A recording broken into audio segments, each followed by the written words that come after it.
пас аз чанд дақиқа маҳз дар толори бошукӯҳи кохи суруши шаҳри Душанбе маросими ҷоизаспории беҳтаринҳои Лигаи футболи Тоҷикистон 2024 баргузор мешавад ва Лигаи футболи мамлакат дар як маросими бошукӯҳ беҳтаринҳои мавсими 2024-ро қадрдонӣ мекунад. 26 декабр дар маҷмӯаи кохи суруши шаҳри Душанбе маросими супоридани ҷоизаҳои Лигаи футболи Тоҷикистон баргузор шуд, ки дар он барандагони ҷоизаҳои инфиродӣ дар соли 2024 муайян гардиданд. Дар маҷмӯъ дар ин маросим аз рӯи натиҷаҳои мусобиқаи қаҳрамонии Тоҷикистон байни дастаҳои Лигаи олӣ, чемпионати ҷавонон ва Лига якум ғолибон дар 15 номинатсия эълон шуд. Дар маросими ҷоизаспорӣ роҳбарияти Федератсияи футболи Тоҷикистон, роҳбарону намояндагони федератсияҳои минтақавӣ, бошгоҳҳо, сарпарастон, мураббиён, собиқадорони соҳа ва футболбозон ширкат намуданд. Маросими ҷоизаспорӣ бо суханронии ноиби президенти Федератсияи футболи Тоҷикистон Сайфалӣ Донёрзода оғоз гардид.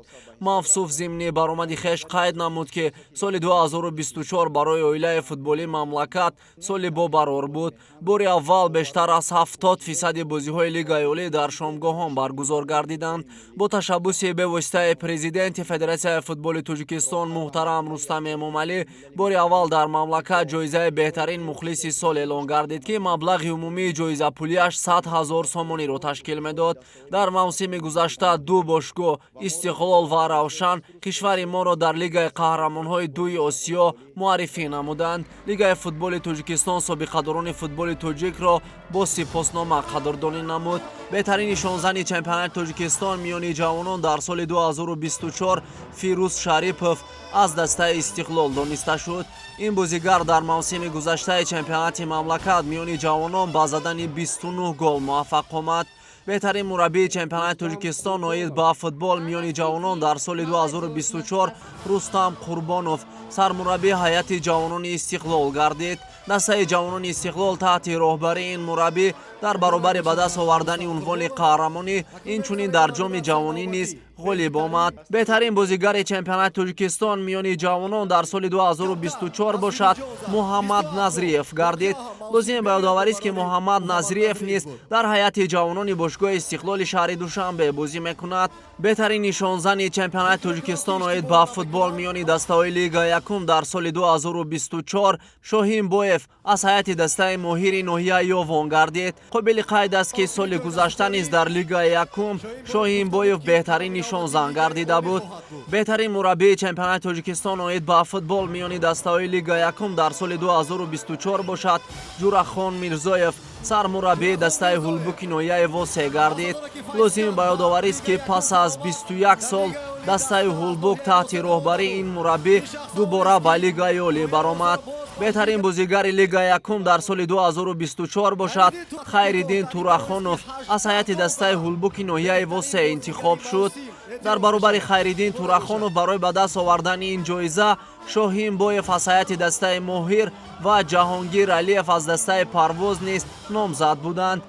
ҷоизаи махсуси Лигаи футболи Тоҷикистон бо номи бозгашт ба Ҷаҳонгир Алиев бозигари дастаи Парвоз супурда шуд. беҳтарин довари Тоҷикистон дар соли 2024 Насрулло Кабиров дониста шуд. Насрулло Кабиров дар баробари он, ки бозиҳои Лигаи олии Тоҷикистонро ҳакамӣ мекунад, инчунин дар соли 2024 дар як қатор аз бозиҳои сатҳи байналмилалӣ Лигаи қаҳрамонҳои элитаи Осиё ва Лигаи қаҳрамонҳои дуи Осиё ҳакамӣ намудааст. дарвозабони беҳтарини Лигаи олӣ дар соли 2024 Евгений Гриценко дарвозабони украинии дастаи Равшани шаҳри Кӯлоб дониста шуд. барои ба даст овардани ҷоизаи мазкур Сафармат Ғафуров дарвозабони дастаи Хуҷанди шаҳри Хуҷанд ва Шорухҷон Эшбутаев дарвозабони клуби марказии варзиш Артиш низ номзад буданд. беҳтарин ҳимоятгари Лигаи олӣ Бахтиёр Қаландаров дониста шуд. Бахтиёр Қаландаров, ки дар ҳайати дастаи Регар Тадази шаҳри Турсумзода ҳунарнамоӣ мекунад, аз ду номзади асосии Комрони Мирзохон ва Холмурод Назаров пеш гузашта ҷоизаро моли хеш кард. беҳтарин ҳимоятгари Лигаи олӣ бошад сарвони бошгоҳи Истиқлоли шаҳри Душанбе Алишер Ҷалилов гардид. Муҳаммадҷон Раҳимов аз ҳайати дастаи Равшан ва Нузим Бобоҷонов аз дастаи Хуҷанд барои ба даст овардани ин ҷоиза номзад буданд. яке аз бозигарони соҳибноми мамлакат манучер ҷалилов дар ин мавсим ба задани 17 гол муваффақ омада унвони беҳтарин нишонзани лигаи олиро моли хеш кард. лозим ба ёдоварист ки ин бори панҷум аст манучер ҷалилов ҷоизаи беҳтарин нишонзани лигаи олиро соҳиб мешавад. ҳамлавари беҳтарини лигаи олӣ дар соли 2024 ҷаҳонгир эргашев ҳамлавари дастаи эсхатаи шаҳри хуҷанд гардид. барои ба даст овардани ин ҷоиза инчунин деян тумбас аз дастаи хуҷанд ва квадбо фрингпонг аз дастаи регар номзад буданд. лигаи футболи тоҷикистон ва шахсони масъул натиҷаҳои дастаи регар тадази шаҳри турсунзодаро ба назар гирифта ҷоизаи беҳтарин мураббии солро ба Зайниддин Раҳимов доданд.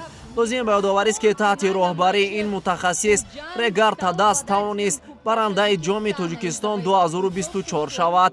легионери сербии бошгоҳи хуҷанд деян тумбас беҳтарин легионере ки дар чемпионати тоҷикистон бозӣ мекунад интихоб гардид.